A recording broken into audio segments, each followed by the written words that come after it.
Hi friends, எல்லாரும் எப்படி இருக்கீங்க? நாங்க ரொம்பவே நல்லா இருக்கோம். இன்னைக்கு பாத்தீங்க அப்படினா இன்னைக்கு ஒரு ஃபங்க்ஷன் வீடு பர்த்டே.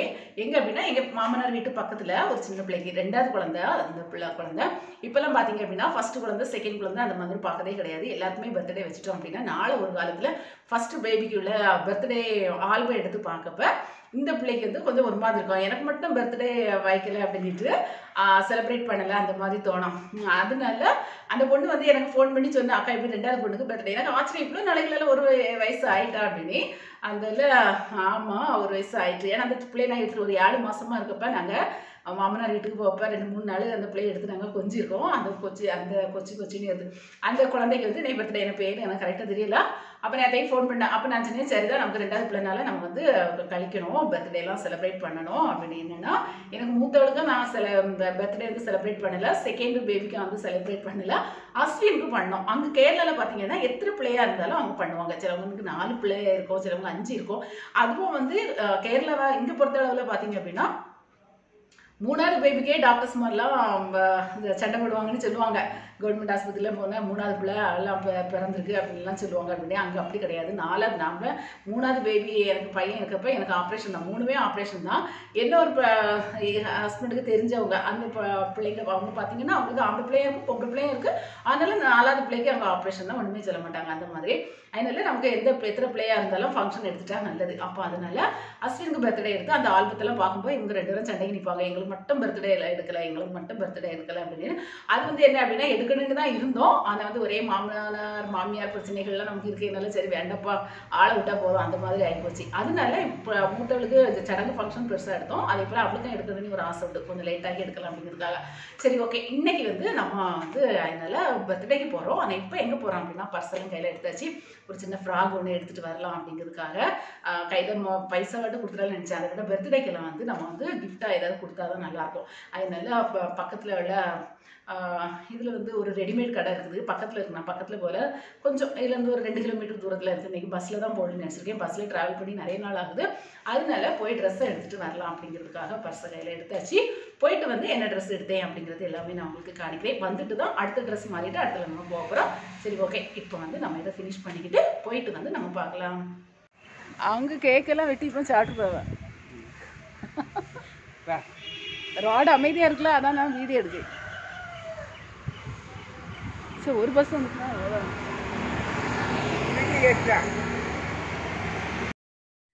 நான் வந்து எப்போல்லாம் பஸ்ஸுக்கு வேண்டி வெயிட் பண்ணணும் அப்போல்லாம் பஸ் வரவே செய்யாது. அதுக்கு முன்னாடிலாம் பார்த்தீங்க அப்படின்னா எதுக்காவது நம்ம ரோட்டு சைடு போயிட்டோன்னா 2 பஸ் 3 பஸ் அடுப்பிச்சு போயிட்டே இருக்கும். அதுக்கப்புறமா நின்று ஒரு 20 நிமிஷம் நின்றுப்பேன். நான் இப்போல்லாம் எழுப்ப நிற்கணும். அப்போல்லாம் அந்த தாத்தா வந்து எனக்கு கம்பெனி கொடுப்பாங்க. நான் போன உடனே அந்த தாத்தாட்ட தான் கேட்பேன், இந்த நேரம் பஸ் உண்டா அந்த மாதிரிலாம் கேட்பேன். அவர் கரெக்டாக அவருக்கு எல்லாமே தெரியும், இந்த நேரம் இந்த பஸ் உண்டா அந்த பஸ் உண்டா அப்படிலாம் சொல்லுவார். அது என்ன கதை விட்டுட்டு இருந்தோம் அப்படின்னா நாங்கள் இது சரி ஓகே அதை விடுங்க. நான் வந்து துணி கடைக்கு போயாச்சு. அதில் ஒரு டேபிள் போட்டிருந்தேன்ல அந்த ஃப்ராக் தான். அது ஃப்ராக் கிடையாது, அது மிடி போல் பாவாடை ப்ளஸ் வந்து டாப் அந்த மாதிரி இருக்குது. எனக்கு போட்ட உடனே அந்த கலர் நல்லா பிடிச்சிருந்து. அதுக்கு முன்னே 2-3 ஃப்ராக்லாம் பார்த்தேன், சரி வரல. இது நல்லா பிடிச்சிருந்து. சரி இதே போகிறோம். போயிட்டு வந்துட்டேன். பெரிய அளவில் வீடியோ எடுக்க முடியல. என்ன 1:30 ஆயாச்சா. இன்னும் பெட்டுன்னு போயிட்டு வந்துடணும். 2 மணிக்கெல்லாம் அடி போய் எத்திடணும். நான் வந்து ட்ரெஸ் அங்கே வச்சு பார்த்துருப்பீங்க, கடையில் வச்சு காணிச்சேன். இந்த ட்ரெஸ் தான் சிம்பிளான இந்த ட்ரெஸ்ஸு, அதாவது ஒரு பாவாடை டாப்பு அந்த மாதிரி இருக்குது. அது கழிஞ்சிட்டு நம்ம எங்கே போனாலும் நம்ம வந்து ஏதாவது ஒன்று அடித்து மாற்றிடுவோம். நைட்டி கண்டிப்பாக அடித்து மாற்றுவோம், மீன்ஸ் ஏதாவது ஒன்று எடுத்துகிட்டு வந்துடுவேன். நைட்டிக்கு மேலே ஒரு சின்ன இருந்தது, ரேட்டு குறைவாக இருந்தால் எடுக்கலாம் அப்படின்னு. இது 285 ரூபா தான். நம்மள்ட்ட இல்லாத கலர் பச்சை கலர் இருக்குது. இதுக்கு முன்னே ஒரு மாதிரி தழுவு பச்சை போல ஒன்று எடுத்து நல்ல கலர் போகுது, பிரபலமாக இருந்தது. இப்படி கலர் போகுது இனி. அப்புறமா இன்றைக்கி சரி பண்ணி பார்த்தேன், 285 ரூபாய்க்கு நல்ல மாடலாக இருந்தது. ஃப்ரெண்டு நமக்கு ஓவர் மாடல்லாம் நமக்கு பிடிக்காது.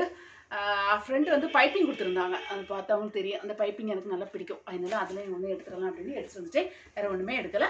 நம்ம இதை வந்து கரெக்டாக அன்னி கொண்டு கொடுத்துட்டோம் அப்படின்னா தான் நமக்கு வந்து ரஷப்படும். போயிட்டு வந்து நம்ம வந்து பார்க்கலாம். இப்போ வந்து போயிட்டு ஓடி வரேன். பர்த்டே குழந்தை பார்த்தீங்க அப்படின்னா தூங்கிட்டு இருக்கா. இது பர்த்டே குழந்தையோட அம்மாவும் அப்பாவும். இந்த பொண்ணுக்கு பார்த்தீங்கன்னா இப்போ தான் 21 வயசு ஆகுது. சீக்கிரமாக கல்யாணம் பண்ணிக்கிட்டா. மரமாப்பிள்ள அந்த மாதிரி ஏதோ சொன்னா. எனக்கு ஷாக் ஆகிட்டு, 21 வயசு அந்த மாதிரி ஏதோ சொன்னப்போ அன்னைக்கு ஒரு நாள் சொன்னா. அப்படியா அப்படின்னு கேட்டப்போ எத்தனை வயசில் கல்யாணம் பண்ணி? அது கல்யாணம் வந்து 18 வயசுல அவள் படிச்சுட்டு போயிட்டு நல்ல மழை பெய்யுது. நான் அந்த மழையில தான் வந்தேன். எனக்கு வந்து பேங்க்கும் போக முடியுதுங்களா, அதில் சரி வேகமாக போயிட்டு பையன் வந்துடலாம் அப்படின்னு வந்தாச்சு. நல்ல மழை. எனக்கு ஒரு சோகம் உண்டு, எங்கே போனாலும் மழை லைட்டாக பெய்ஞ்சிட்டே இருந்ததுன்னா வண்டி ஏறி, அதாவது இப்போ பைக்கில் தான் போகிறேன், வீடை வந்து சேர்ந்துடணும் அப்படிங்கிற ஒரு தாட்டு. அதில் என்ன மழை இருந்தாலும் நம்ம அதெல்லாம் யோசிக்கிறது கிடையாது. அதுக்கப்புறமா இங்கே வந்து வரக்கூடிய வழியில் பாளையங்கொட்டை பழம் இருக்கலாம், அது வந்து ஒரு 1/2 கிலோ வாங்கினேன். பாளையங்கொட்டை மழை நேரம் ரொம்ப சாப்பிடக்கூடாது, இது வந்து கொஞ்சம் உண்ணியாக்கம் செய்யலாம் அப்படிங்கிறதுக்காக பாளையங்கொட்டை பழமாக வாங்கிட்டு 1/2 கிலோ வாங்கி 1/2 கிலோ 3/4 கிலோ இருந்தது. அதுக்கப்புறமா ஒரு 1.5 கிலோ அளவுக்கு தக்காளி பழம் வந்து கிலோ வந்து 20 ரூபா. மல்லி இலை இவ்வளோவும் வாங்கிட்டு எஸ்கேப். மழையோட நனைஞ்சி வாடி இருந்துட்டேன். இங்கே கிச்சனில் வேலை பார்த்தீங்க அப்படின்னா ஒரு வேலையுமே ஃபினிஷ் பண்ணலை. காலையில் பார்த்தீங்க அப்படின்னா நமக்கு வந்து டீ போடப்போ பால் நிறைய சிந்திட்டு, கொஞ்சம் பால் பாத்திரம் வைக்கிறதுக்கு வேண்டி எங்கள் மதிலில் கொண்டு வைக்கிறதுக்கு வேண்டி போனேன், அவ்வளவுமே வந்து சிந்திட்டு, அதனால அதை கழுகி அப்படியே வச்சுட்டு இங்கே வந்து ஓரளவு ஒதுக்குனேன். ஆனால் நான் ரொம்ப விருத்தியாയിട്ട് ஒன்றும் க்ளீன் பண்ணலை. அதுக்கப்புறமா எல்லாம் வச்சுட்டு சரி உள்ளது போல் பார்க்கலாம். காலையிலோட டீயில் கொஞ்சம் பேலன்ஸ் இருக்குது இந்த மாதிரி. அதுக்கப்புறமா இன்னைக்கு கொஞ்சம் ஹாப்பியாக இருக்கேன். என்ன அப்படின்னா சொல்கிறேன், என்ன ஹாப்பின்னு பார்த்தீங்க அப்படின்னா, கிட்டத்தட்ட மாமனார் இங்கே சாப்பிட தொடங்கி ஒரு 4 மாதம் ஆகுது. அதனால ஒரு நாள் கூட எனக்கு பிரேக் இல்லை. அதாவது அவர் வரதுக்கு முன்னாடியே பிள்ளைங்களுக்கு சமையல்லாம் செய்து நமக்கு லஞ்சு ப்ரிப்பரேஷன்லாம் முடிஞ்சு நம்ம கொடுத்து விட்டுட்டு அதில் பேலன்ஸ் வச்சு நான் வந்து லஞ்சுக்கு வந்து எனக்கு வந்து ஓகே பண்ணிவிட்டேன். அதுக்கப்புறமா மீன் எதாவது என்றைக்கு இல்லை எனக்கு அதுக்கப்புறமா மீன் எதாவது வாங்கிட்டு வந்தேன் அப்படின்னா அப்படியே ஃப்ரிட்ஜில் வச்சுட்டு ஈவினிங் வந்து பிள்ளைங்களுக்கு ஸ்நாக்ஸ் ஐட்டங்கள் ஏதாவது செய்வோம்ல, அந்த டைமில் வந்து இந்த சமையலாம் நான் செய்தேன், ஒரே வேலையே முடிஞ்சிடும். அதுக்கப்புறம் இவர் என்றைக்கு வந்தாரோ அன்னிலேருந்து எனக்கு ஒரு தாட் என்னென்னா, ஒரு 2 நாள் என்னுடைய நாத்தனார் வீட்டில் போய் நின்றுட்டு வந்தால் நமக்கு வந்து ஃப்ரீயாக இருக்கும் அப்படின்னுக்கிட்டு மறைமுகமாக சொல்லுவேன். நீங்கள் அன்றைக்கி ஹஸ்பண்டுக்கு வந்து ஹாஸ்பிட்டல் அந்த மாதிரிலாம் போய் வந்துருந்தோமா, அப்போ சொன்னேன் நீங்கள் 2 நாளைக்கு அங்கே அனிட்டா வீட்டில் இருங்களா, அந்த காய்ச்சல் வந்து பயங்கரமான காய்ச்சல், திடீர்னு யாருக்கும் பரவதுக்கு வாய்ப்பு உண்டு அப்படின்னு தான் சொன்னாங்க. எனக்கு வேறு காய்ச்சல் வந்துதா.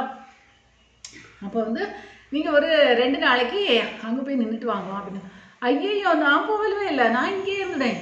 நான் வந்து செலவுக்கு வந்து நாங்கள் பைசா கொடுப்போமா, அதையும் வச்சுட்டு நான் காப்பி கடையில் நான் குடிச்சுடுவேன், அங்கே நான் போகலை அப்படின்ட்டாரு. எனக்கு ஒரு மாதிரி இருந்தது. அதுக்கு முன்னாடியே சொல்லியிருக்கேன் என் ஹஸ்பண்ட்கிட்ட சொல்லி, ஒரு 2 நாள் அங்கே நாத்தனார் வீட்டில் போய் மக வீட்டில் போய் நின்றுட்டு வரேன். சில அப்பா அம்மாலாம் வந்து அங்கே மக வீட்டிலலாம் ஒரு வாரம் போய் நிற்பாங்க, அந்த மாதிரிலாம் நிற்பாங்க. இவர் வந்து போவார். என்னைக்கு இங்கே சாப்பிட தொடங்கினாரோ அன்னிலேருந்து போயிட்டே கிடையாது. கோபமாக வந்தது. சரி மறைமுகமாட்டு சொல்லி பார்ப்போன்னா கூட அதுவும் போக மாட்டேங்காரு. இன்றைக்கி என்னாச்சு அப்படின்னா, அவங்க வந்து சர்ச்சில் இருந்து ஒரு டூர் போல் போகிறாங்க. டூர் கிடையாது, அவங்க வந்து ஆண்கள் சங்கன்னு ஒரு சங்கம் வச்சுருக்காங்க. அந்த சங்கத்துலேருந்து அவங்க வந்து ஒரு 12 பேர் என்னமோ உண்டு அவங்க சங்கத்தில். அவங்க வந்து பாவங்களுக்கு கண்ணு தெரியாதவங்க அந்த மாதிரி ஆசிரமம் போலலாம் இருக்காங்க, அவங்களுக்கு வந்து இன்றைக்கி சாப்பாடெல்லாம் வாங்கி கொடுக்காங்க. அப்போ அதுக்கு வேண்டி அது திருநெல்வேலி சைடுன்னு எனக்கு கரெக்டாக தெரியலை, அந்த சைடு.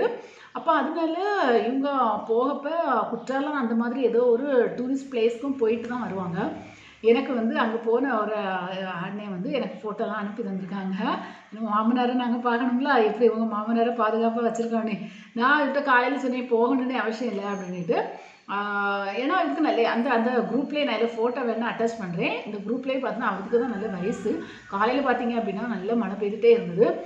அந்த டைமில் எப்படி இன்றைக்கி நான் ஓடி நினச்சிட்டு இருந்தேன், எப்படி போயிட்டாங்க வண்டி பிடிச்சி போனேன்னால ஓகே போயிட்டாங்க. அந்த ஃபோட்டோலாம் வந்துட்டுருக்கு, நான் அவங்களுக்கு அட்டாச் பண்ணுறேன். அப்படியே ஒரு 2 நாள் நின்னாரு அப்படின்னா அவங்க ஃப்ரீயாக இருக்கலாம் அப்படின்னு இருந்தால் முடியாது. இப்போ காலத்து எனக்கு சாப்பிட்றதுல அவருக்கு எல்லாம் சுட சுட செய்து கொடுக்கணும், எக்ஸ்ட்ரா வந்து எல்லா சமையலாம் தனித்தனியாக எல்லாம் செய்து வைக்கணும், அந்த மாதிரிலாம் இருக்கப்ப ஒரு நாள் ரெஸ்ட் கிடைக்காதான்னு ஆசையாக இருக்கு போகணும் அப்படி. இன்றைக்கி அவர் போனதில் வந்து எனக்கு ரொம்ப ரொம்ப ஹாப்பி ஆகி போச்சு, ரொம்ப ரொம்ப ஹாப்பி ஆகி போச்சு. ஆனாலும் வயசை வச்சு நான் சொன்னேன் அவங்களுக்கு போகணுன்னு அவசியம், இப்போவே ஒரே இருமலாக இருக்குது, இந்த இருமலாக வச்சுட்டு எப்படி போகிறேன்னு. நானும் அவங்கள்ட்ட சொன்னேன், அவங்க கேட்கவே இல்லை. சரி இருக்கட்டு போயிட்டு வாரேன், எப்படி 7 மணிக்கிட்ட ஆகும் வந்து சேரதுக்கு அப்படின்னு சொல்லிட்டு போனார். அதனால எனக்கு பெரிய ஹாப்பி. நான் என்ன சொல்ல வரேன் அப்படின்னா, சரி ஒரு 4 மாதமாக இங்கே இருக்காரு, இந்த சாப்பிட்ருக்காரு, ஒரு 2 நாள் அதுலேருந்து நின்றுட்டு வரலாம், இல்லைன்னா காலையில் போயிட்டு ராத்திரி வரலாம், ஏதாவது செய்யலாம், ஒன்றுமே போக மாட்டார் அப்படின்ட்டு. அப்போ எங்கள் ஹஸ்பண்ட் என்ன கிண்டல் பண்ணுவாங்க, நீ எங்கள் அப்பாவுக்கு ஏதோ செய்து வச்சுட்டு அதனால தான் மருமகளை விட்டு மருமகளுக்கு சாப்பாடை விட்டு எங்கேயுமே போக மாட்டேங்காரு அப்படின்ட்டு கிண்டல் பண்ணுவாங்க. சரி இன்றைக்கி போனதுனால ஹாப்பி. சரி இப்போ அதனால எனக்கு வந்து காலையில் நல்ல ஃப்ரீ. இப்போ வந்து ட்ரெஸ்ஸும் எடுத்து கொடுத்துட்டு அதுக்கு இப்போ அவருக்கும் எதுவும் செய்யணும். அவர் வந்து பர்த்டே ஆனதுனால வருவார், பர்த்டே அவங்க வீட்டு பக்கம்னால வருவார். அவர் போனதுனால எனக்கு வந்து ஃப்ரீயாக நான் வந்து போயிட்டு எடுத்து வந்தாச்சு. இப்போ கரெக்டாக 3 மணி வேறு ஆயாச்சு. கொஞ்சம் படுத்து ரெஸ்ட் எடுத்தாலும் ஓகேதான் இருக்கும்.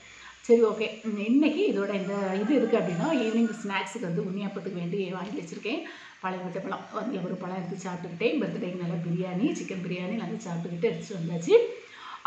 சரி ஓகே, இதோட இன்னத்த vlog வந்து ஃபினிஷ் பண்ணிடலாம். பாய்.